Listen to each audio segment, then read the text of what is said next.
প্রিয় ষষ্ঠ শ্রেণীর ছাত্রছাত্রীরা, রাত পোহালেই তোমাদের ইংরাজি পরীক্ষা। পরীক্ষার এই দোরগোড়ায় দাঁড়িয়ে তোমাদের জন্য নিয়ে চলে এলাম ইংরাজি বিষয়ে রাইটিং স্কিলের ওপর একটি কমপ্লিট সাজেশান। পরীক্ষার প্রশ্নপত্রে 8 থেকে 10 নম্বর থাকবে এই রাইটিং স্কিলে। অর্থাৎ তুমি একটি রাইটিং লিখলেই পেয়ে যাবে 10 নম্বর। সো খুব সহজে এই নাম্বারটি পাওয়া সম্ভব যদি মাত্র রাইটিং স্কিলের ওপর কয়েকটি রাইটিং প্র্যাকটিস করা যায়। আজকের এই ভিডিওতে রাইটিং স্কিলগুলি কোনগুলো ইম্পর্টেন্ট রয়েছে, তার মধ্যে থেকে কোন বিষয়গুলো তোমরা প্র্যাকটিস করবে সবটাই বলবো। কাজেই যারা ইংরাজি পরীক্ষাতে দুর্দান্ত ফলাফল করতে চাইছো অবশ্যই ভিডিওটি শেষ পর্যন্ত দেখবে এবং এই ভিডিওতে যে সাজেস্টিভ রাইটিংগুলো আমরা বলে দেবো প্রত্যেকটি খুব ভালো করে প্র্যাকটিস করবে। সো তোমাদের ক্লাস 6-এর সেকেন্ড ইউনিট টেস্টে 3 ধরনের রাইটিং আসার সম্ভাবনা খুব বেশি রয়েছে। কী কী?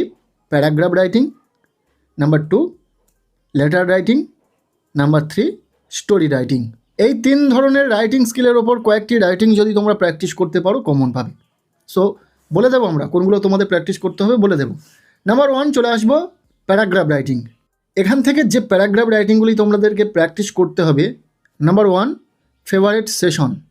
ভীষণ সাজেস্টিভ একটি রাইটিং। তোমাদের প্রিয় ঋতু এই সম্বন্ধীয় একটি প্যারাগ্রাফ রাইটিং কিন্তু পরীক্ষাতে অবশ্যই থাকার সম্ভাবনা রয়েছে। সো খুব ভালো করে প্র্যাকটিস করবে। এরপর আরও যেগুলো দেখে রাখবে, সেলিব্রেশন অফ রিপাবলিক ডে অর্থাৎ প্রজাতন্ত্র দিবস উদযাপন পরীক্ষাতে আসার সম্ভাবনা রয়েছে। এছাড়াও ভ্যালুজ অফ ট্রিজ অর্থাৎ গাছেদের গুরুত্ব বা মূল্য, এটাও ভীষণ ইম্পর্টেন্ট, দেখে রাখবে।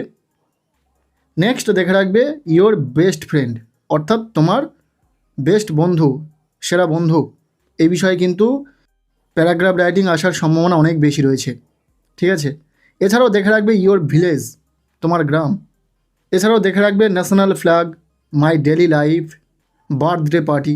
এই বিষয়গুলোর ওপর তোমাদের প্যারাগ্রাফ খুব ভালো করে দেখে রাখতে হবে, তাহলে তোমরা পরীক্ষাতে হুবহু প্যারাগ্রাফ রাইটিং কমন পাবে।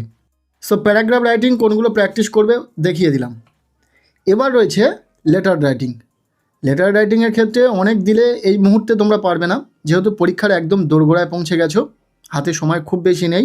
মাত্র 2-3টে বিষয়ের ওপর লেটার রাইটিং দেখে রাখো। নাম্বার 1 বার্থডে পার্টি অর্থাৎ তুমি তোমার বন্ধুকে তোমার জন্মদিনের নেমন্তন্ন করছো, আমন্ত্রণ জানাচ্ছ চিঠির মাধ্যমে, ভীষণ ইম্পর্টেন্ট, পরীক্ষাতে আসার সম্ভাবনা খুব বেশি। এছাড়াও লিভ অফ অ্যাবসেন্স অর্থাৎ স্কুল মাস্টারকে ছুটির আবেদনপত্র, এ বিষয়েও খুব ভালো করে দেখে রাখবে, পরীক্ষাতে আসার সম্ভাবনা রয়েছে। এছাড়াও এম ইন লাইফ, এটাও দেখে রাখবে। ব্যাস এই 3টি লেটার রাইটিং তোমরা খুব ভালো করে পড়ো, পরীক্ষাতে আসার সম্ভাবনা রয়েছে। এরপর আমরা দেখে নেব স্টোরি রাইটিং। দেখো স্টোরি রাইটিং আসার সম্ভাবনা সবচেয়ে বেশি, প্যারাগ্রাফ রাইটিং এবং স্টোরি রাইটিং এই দুটি পরীক্ষাতে আসার সম্ভাবনা সবচেয়ে বেশি। সো স্টোরি রাইটিংয়ের ওপর তোমাদেরকে জোর দিতে হবে। কোন কোন স্টোরিগুলো তোমাদেরকে পড়তে হবে স্টোরি রাইটিংয়ের জন্য দেখে নাও। The fox and the grapes, শিয়াল ও আঙুরের যে গল্পটি, ভীষণ ইম্পর্টেন্ট, পরীক্ষাতে আসার সম্ভাবনা খুব বেশি রয়েছে।